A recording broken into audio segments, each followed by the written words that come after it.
Hi, friends. This is Will Parker, host of Principal Matters, the School Leaders Podcast. Before I jump into this week's episode, I do have some exciting news. This week, my new book came out. Reconnected, which is a publishing company that I have partnered with for my third book, has just released Pause, Breathe, Flourish, Living Your Best Life as an Educator. And I'm so excited that is now available at connected.org.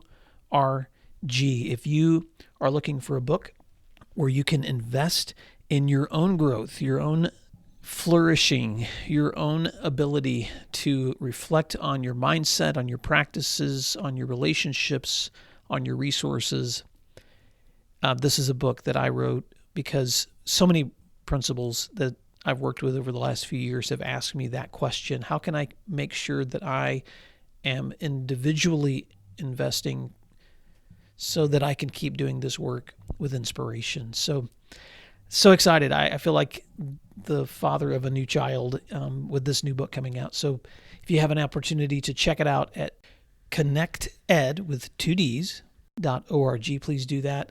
I'd love for you to leave a review on Amazon. And that's it. I'm going to transition now to this week's episode, and you can welcome back co-host Jen Schwanke for this week. Principal Matters Podcast, episode 210. Hi, friends. This is Will Parker, host of Principal Matters, the School Leaders Podcast. Each week, I bring you inspiring, innovative, and imaginative ideas for your own school leadership.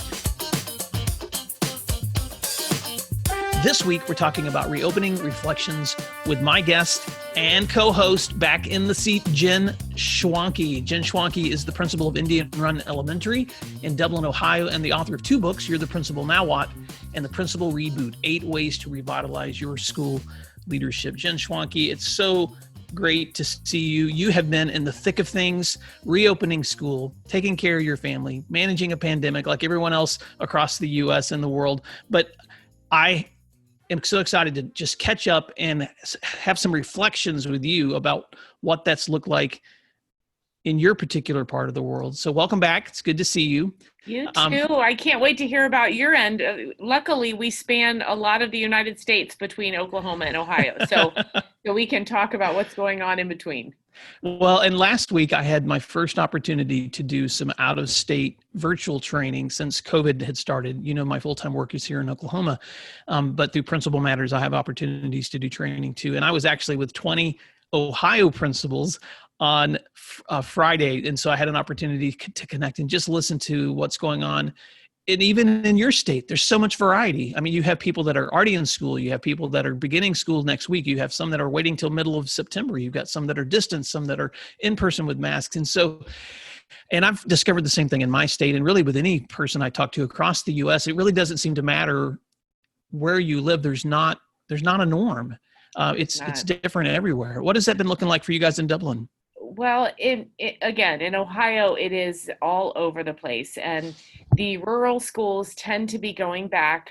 Some of them full enrollment every day, but some of the suburban schools have hybrid models. Some of them have remote until a certain date. Some of them have a wait and see approach. My district, I feel like, blended everything all together. And it's been, I think, the smartest, most sound, and most responsible approach, but also very tricky in terms of communication because it's confusing to people. It's confusing to parents, certainly, especially parents with English language challenges or who just moved into the district. And so the communication piece has been really challenging. And this is true, to your point, all over the country. This weekend, I'm doing some virtual consulting work with Arkansas. And I said to the liaison, okay, now tell me what model Arkansas has. And she threw back her head and she laughed and laughed and laughed and said, now, that is impossible to answer because, again, everybody's doing different things. And I think what's challenging to teachers and superintendents and principals and probably everyone involved in education is the comparison game. Mm-hmm. it's very easy to look, down the highway a little bit and think, well, we should have done that, or, look how easily that's going for them. Whereas nobody is showing the warts and the scars from mistakes at this point. We're all just trying to make it look like things are going well. I love that, Jen. And already you're just giving me some golden nuggets to think about, because, the danger of looking at your friends down the road or even in the same district. So there's so many things that are beyond your control. And so even just listening to you talk about the connections that you're going to be doing in Arkansas, I always just keep rewinding back in my own mind to what are the essentials that work in any condition, because those same essentials are going to have to be what we rely on in these conditions. Well, and I don't want to leave the comparison conversation. And what you just said is so important, because what never works in any condition is comparing. And what this has done, this whole COVID thing and going virtually, is it has made comparisons evident, right there in everyone's living room. Comparisons between teachers, comparisons between what's happening with different schools, comparisons between principals' work. And I feel really bad for educators, including myself, because if I send out a newsletter to my community and I omit one detail, well, now they have access to what the newsletter that every other principal sent out on the same topic. And so our words are scrutinized, our actions are scrutinized. Teachers within my building are really struggling, because in a situation with siblings, they may have one approach to remote learning and the teacher down the hall has a different one. And that was never too much of a problem in person. But if you have one home support person who has very different experiences between two students, then they call the principal, right? And that none of those differences are bad. As a matter of fact, that is exactly what makes our students resilient and be able to understand expectations and follow through. But now there's a home support person who feels that those comparisons need to be diminished or even eliminated. And that's not what we want, but it's what we've been asked to do. Yeah, well, let's talk for just a few minutes, Jen, about your experience, because I know that you're living it. But sometimes I think it's helpful to reflect on it from the perspective of others who can just listen to your story, because I know that as I'm sharing with other principals, sometimes just realizing, oh, I'm not the only one is encouraging and not as a means of comparison. I just want to be able to unpack with you a little bit of some of the challenges and obstacles, and then some of the successes that you felt in prepping and then actually reopening. First of all, give us a status of where you guys are. Have you reopened? Are you in person? You said it's blended. Give us a picture of what that means. So I have a blend of all the things. I truly do. What we have done is we started almost just a week past our planned start date, and we started all remote. So every student has been remote for 2 weeks. Now, over the summer, we gave families the option to choose and commit to remote until January.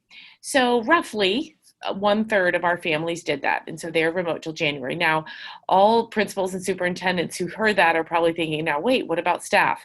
And that was a huge upending of the apple cart. We had to pull staff from their roles that in some cases they had done for decades and make them remote teachers until January. And that until January sounds like a very long time in July, but it doesn't if you think, well, wait, what about February? What about March? What am I doing? And so that was a really disruptive and challenging time to do those reassignments of teachers. Now, the other 2/3, again, did the remote for 2 weeks. And then on Tuesday, we're starting what we're calling orientation. And that's when 25% of the students are coming back at one time. So we have the alphabet cut into fourths, and morning one, the first chunk comes, morning or afternoon one, the second chunk comes, morning two, the third, and so on. And so we'll do that for 2 weeks. And then after that, we're going to go into our hybrid mode with that 2/3 that want to return. And the hybrid mode is 50%. So the alphabet's split in half, and some come in the morning, some come in the afternoon. Now, the complication, and I know every state has dealt with this, the numbers continue to change. Health departments continue to adjust their expectations and their guidance. And so what happened in Ohio, again, my heart went out to every educator, is there was an official who said, okay, the numbers are going down. We really need to get kids back in school. Well, the public lost its mind, right? Because some people thought that meant tomorrow, let's get all the kids back and let's resume everything and everything will be fine. And some people said, well, wait a minute, aren't we committed till January? What are we going to do? And so it really, that comment that was probably made impulsively really reverberated all the way down to the student level. So that's what our model looks like. Around the outer belt, we have every kind of rendition of that model. Some districts just went remote until at least the end of the first semester. Some are doing a hybrid model. To my knowledge, ours is the only one doing an orientation model with 25% of the students. And I'm so glad we're doing that. It's going to give us time in extremely small groups. And by that, I mean 6, 7 students in a class, where we're going to go over the mask protocol. We're going to go over how we walk through the hallways, and we're going to do the required safety drills, those types of things. So I'm grateful for that time, but it isn't going to be easy, because for some parents who have been 2 weeks of remote, it feels like a reduction in services because your student only goes every other day for half the day. So yeah, so what it looks like. Thank you for that. I do want to just park for a second and unpack a couple of things, because I'm just curious. And I know that you have to be cautious as a leader to make sure that you're representing your district well, but at the same time, be authentic and talking to leaders about leadership. So I'm just curious how you've managed resistance, because there is resistance. I don't care how good your plan is. I don't care how well you've planned. I don't care how much care you've placed into communication. There will be resistance from some place that you're going to have to manage. And so go there for a minute. How have you been managing that? I'm so fortunate to have a superintendent and a central office team that models and supports that us as we navigate that resistance. So to give credit where it's due, this model, although complicated, is really smart, because in a lot of ways, everyone gets a little bit of what they want. Not necessarily when they want and not how they want, but it is slow and it's deliberate and it's careful. So they have developed this model, and it's really going to work. And they believe in it, and they have thought through every single detail and nuance. And so therefore, when the resistance comes, there's an answer. There's an answer to every complaint. And so again, my superintendent, my deputy superintendent, our director of academics and teaching, they have given us talking points to help manage that resistance. And again, I'm fortunate, because if the resistance is hard and unrelenting and nasty, I have that support system to help me navigate it. The good thing, I have found that majority of people really do have a lot of grace and understanding at this point. They really do. They will often start a resistant complaint with, listen, I know this is hard. And boy, I jump on that. I say, yes, it is hard. It's hard for everyone. Well, it's powerful when you have strong district leadership that can help manage some of that resistance for you, which is what a blessing, Jen. Let's talk about your teachers for a little bit, because I know that when you are transitioning into something like this, that the caring for them first so that they can care for your kids is such a huge priority. So what's that journey been like? I'm just really curious what PD looked like for you guys. Were you in person? What did that dynamic look like as you prepped for reopening? Well, again, I'm going to give all credit to our central office staff, because over the summer they worked, I don't even know how many hours a day they were putting in. And what they developed was a learning site, a remote learning site. And it's so chock full of resources, ideas, suggestions, protocols, answers to so many questions, that all the teachers need to do is go to this site. The other thing they did in such a wise move is they outlined a sample schedule for what remote learning would look like. And so everyone is consistent. And that was a direct answer to feedback we'd gotten in the spring, in which parents might potentially say, I have 4 children in the house. One of them has 6 Google Meets a day. One of them is once a week. One of them, nothing's really happening in the ones that are scheduled, and the other one doesn't have anything scheduled. So we really tightened up. And again, I say we, but that's not fair, because it came from our central office leaders. We really tightened up the expectations for teachers, and that gave them a framework. Expectations is the wrong word, because there's such a negative connotation with that, but it gave them a framework with which to plan their day, whether it be remotely or the orientation model or the hybrid model. And so that question was answered before teachers even badged in to come back to school. The community knew it. It was on the website. The superintendent did several videos that were sent out. So everyone knew those sample guided schedules. And from there, teachers could begin to plan their day, communicate with their families, and have a site to go where all the references and resources were there. And another thing I want to say, and this is for principals all over this country and indeed probably internationally, whenever a crisis happens, everyone wants to make a buck, right? So I was getting upwards of 12, 13, 14 emails a day from online resources who Wow. wanted to sell me a product.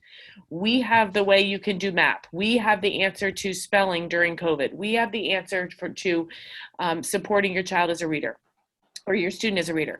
And we had to, as an administrative team and as a teaching staff, really resist that. Many vendors want to make money, I get it. And many teachers wanted the answers. I don't want to say the easy way, I wanted to say a clear way. So they were signing up sometimes for these subscription-based online resources that weren't any good, quite frankly. They didn't line up with our curriculum or what we believed students needed to know or how they needed to know it. So again, in the summer, there was a lot of vetting of these online resources, and we tightened it up and said to the teachers and principals, you can only purchase these from these resources or these vendors. And it sounds like it was controlling, but it was the opposite, really. It allowed us to really go deep into those fantastic, vetted, long-time resources. A good example is Scholastic or Pebble Go or Epic Books. And at the high school level, I'm sure they have a lot of wonderful resources too. It allowed us to really know those, go deep and use them without these flash in the pan vendors that were just out to make a buck. Yeah, I'm glad you said that, Jen, because with the COVID relief monies that have been coming in from the federal government, with states trying to figure out how they can use that quickly, make decisions on those. I mean, frankly, it's rife for fraud Exactly. and so there's I think that's so important as a leader that you confer with your other district leaders to make sure that you're being consistent, that you are moving forward, because at some point people are going to begin looking back at all the purchases that have been made during this time, and they're going to begin examining those. And I guarantee they're going to find things that happened during this pandemic that were just rife for fraud. And so it's important. It's an important accountability measure. Let's talk a little bit about your kids, your students, because if I'm just really curious from the perspective, and I know every kid's experience is probably going to be different depending on his teacher, his home life, her home life, et cetera. But let's just try to generalize for a second. If I was a student at your school, what might that experience be looking like for me right now? Students are so different, and I find it fascinating that some students think this is the best thing that's ever happened. I would love to learn from my bedroom. This is wonderful. And then some students who are really struggling, and their response to how they're feeling about all this is a direct reflection and also feeds into their parents' worries, anxieties, celebrations, whatever. So it's a lot to unpack. I always think of that phrase, you don't know what's going on behind somebody's front door. And that's not as true as it used to be, because just like parents and students are now seeing comparisons and planning differences between teachers, we are seeing a little bit more about what our students are experiencing. If I had to choose, if you said to me, what are kids feeling? What I would say is they are feeling okay. They understand. Kids are amazing, aren't they? They understand this. They understand nobody chose this. They understand nobody's doing this to them, and they're coping and they're dealing. Some of them hate it, but there's probably almost an exact alignment, students who hated the traditional model of school. So, historians are the ones with all the answers. So it'll be a couple of decades until we know the impact of all of this on students. But right now, what I would say is I'm overcome with pride for our young people. I do not feel dismay or fear or despair about this generation of students. I think they're resilient. They're figuring out what they need to do, and they're kind of looking around at the adults, and they're following the adults' lead, but they're also just getting the work done. Hi, friends. I want to take a quick break in this conversation to invite you to consider joining a mastermind. maybe you're stepping into this new semester and you're trying to figure out ways that you can continue growth in a more concentrated way with other leaders who share like-minded values and goals and who are willing to create mutual accountability in reaching those together. Well, each week I host a mastermind group that includes a select number of leaders that are together reading rich leadership content, practicing self-reflection, and providing hot seat opportunities for leaders who can share their most important or difficult moments with feedback from others on how to overcome those or how to move forward. If this sounds like something that would be interesting to you, I do have a few seats open for this upcoming mastermind, and you can check it out at my website at williamdparker.com/mastermind, or just go to my website and look for the link to masterminds, or you can email me at will@williamdparker.com to find out more. Now back to our show. That's great. Let's talk about parents for a few minutes too, Jen, because I know that especially at your level with the elementary, that's such it's an integral role. Because I have secondary kids at my home, and that was my experience. And I know from watching my kids, they become fairly independent because they're high school kids, and so, but I believe the experience between elementary and secondary has been so different in this time. So talk a little bit about how you're supporting and helping parents through this, because I'm sure that anxiety level is really high for some. Right. The challenge for me, and I think most administrators, is again that spectrum of where parents are on this whole thing. Some of them think it's preposterous and we need to open up the doors and let everybody in. Other people are terrified. They haven't left their house since March. And so to find a way to speak to, and I mean that figuratively, to speak to every parent has been a huge challenge. So with that said, the most reassuring thing you could do for a parent is make sure their child is okay.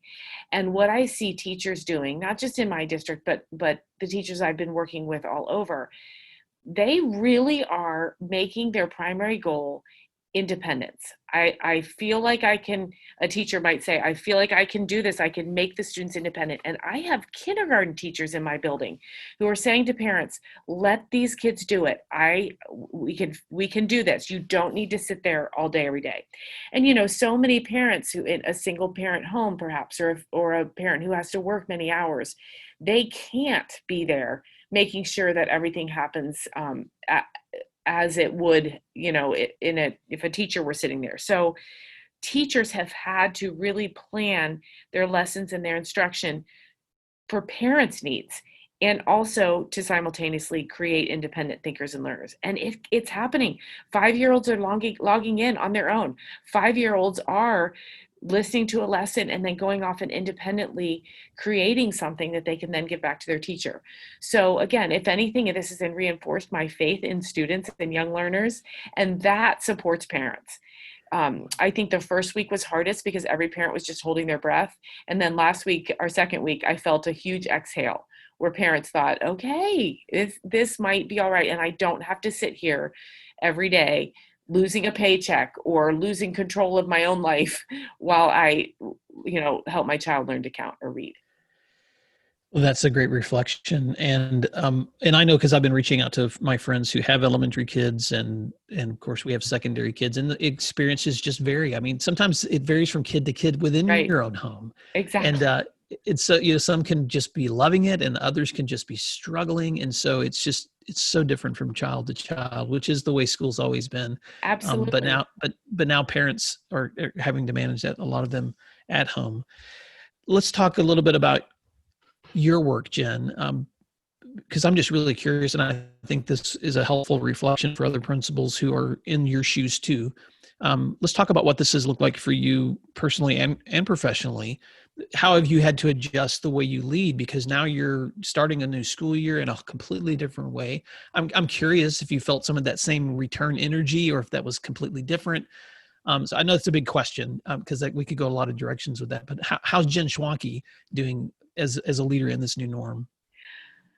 That is a great question, and I think we could talk several hours about that. And principals are constantly trying to find the balance between professional life and personal life. But to me, that the balance isn't so much a management of time or energy. It's more about a mental balance. I have reminded myself countless times these last few weeks, I am not paid to have an opinion right now.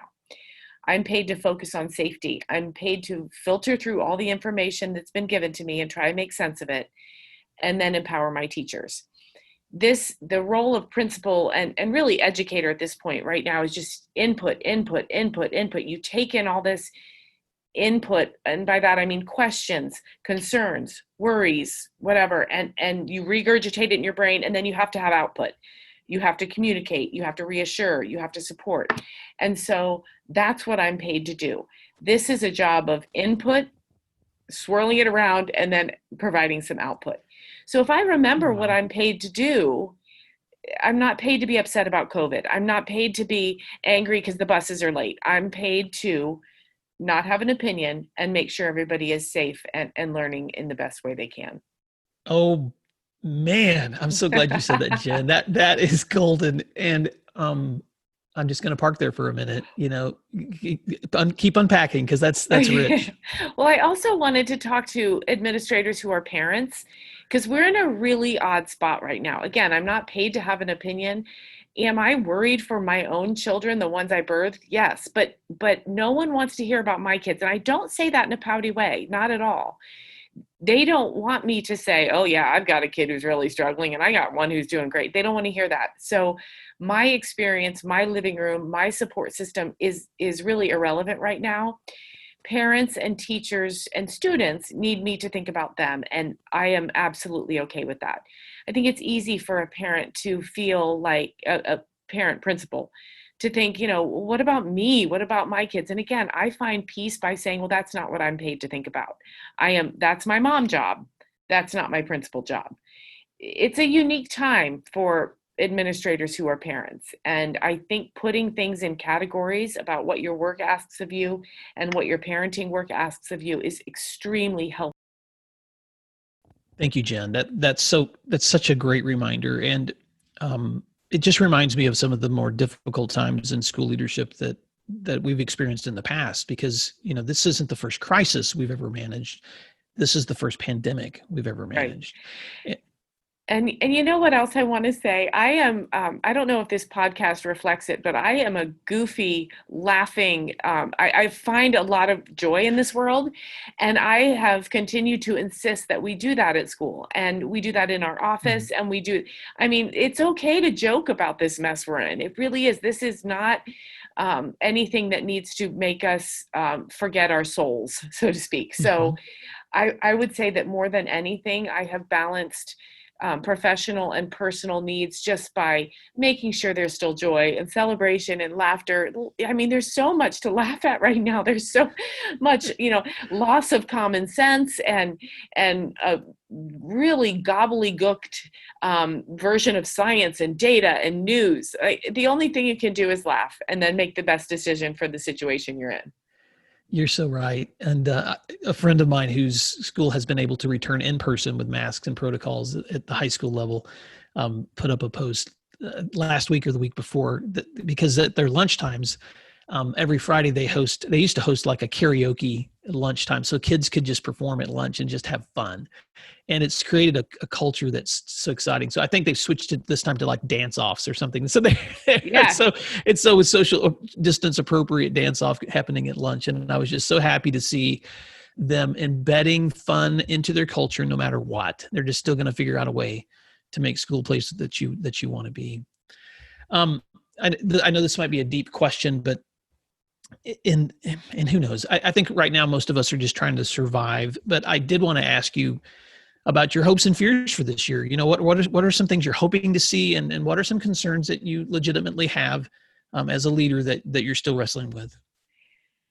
I am very hopeful. I really am. And again, that goes back to what I said earlier about just watching young people handle this. It makes me feel in a lot of ways they are a lot more resilient and less prone to outrage than the air quote adults are.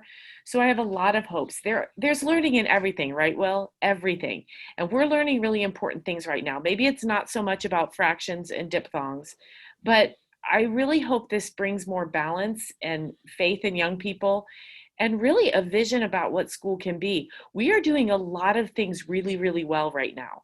And I don't mean to propose this will happen, because what COVID has revealed is schools are in large part a place for the children to go during the day. Yeah, I don't want to use daycare, but somewhere where they can go and be safe. But wouldn't it be great if we could have a model, and I'm talking more about a hybrid model where students are maybe there half day or every other day. In my school, we're going to half day, and there's class sizes of 13.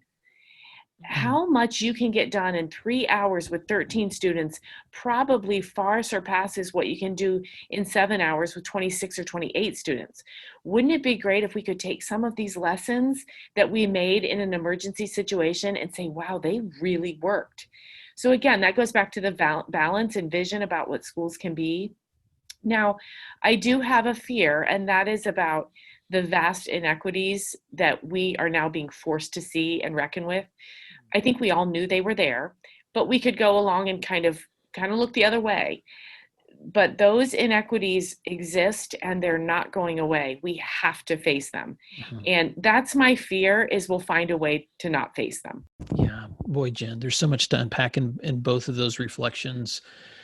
The power that teachers are learning to do things that they've never done before, the ability for even seasoned teachers to embrace technology in ways that they've never had before, the abilities for us to connect with kids when they're not present, the ways for us to, asynchronously and synchronously, teach. It's just powerful. But then on the flip side of that, who's missing and who's not being reached and who's being left behind in this situation, because people with resources tend to be the ones who can climb their way back to the top. And there are some kids who don't have the same resources as other kids, or even access to resources, or even adults in their lives who know how to access resources. And so that's a huge challenge, and something I'd like to maybe unpack in our next episode. But right now I want to just wrap this up, Jen, with first of all, just a huge shout out to you, because you are in the trenches, you are working hard, and at the same time, you're being asked a lot of times to speak into the lives of other leaders, like you're doing with the folks that you're consulting in Arkansas and through your books. And so, since it's been a while that we've been together, I wanted to remind Principal Matters listeners how to stay connected with you, because you're still occasionally writing and blogging and posting things as you have an opportunity. So remind listeners how they can stay connected with your work and keep up with your thoughts. Well, thank you for this opportunity. I did create or update a website, and that's a place you can contact me if you need any consulting work or advice or support. And that is simple. It's jenschwanke.com.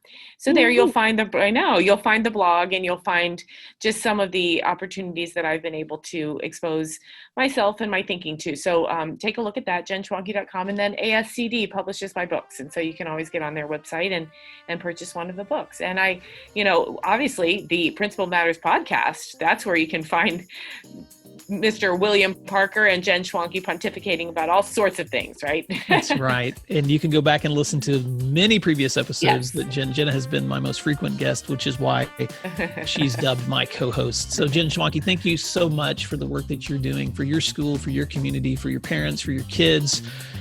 Congratulations on the additional work that you've been able to do with your books and writing, because I know that's a passion for you to share lessons and takeaways with leaders and encourage them in their work too. And Principal Matters listeners, thank you for the work that you do, because what you do matters. Thanks, everyone. We will talk to you soon. If you'd like other free resources like this one, you can check out all my posts at williamdparker.com.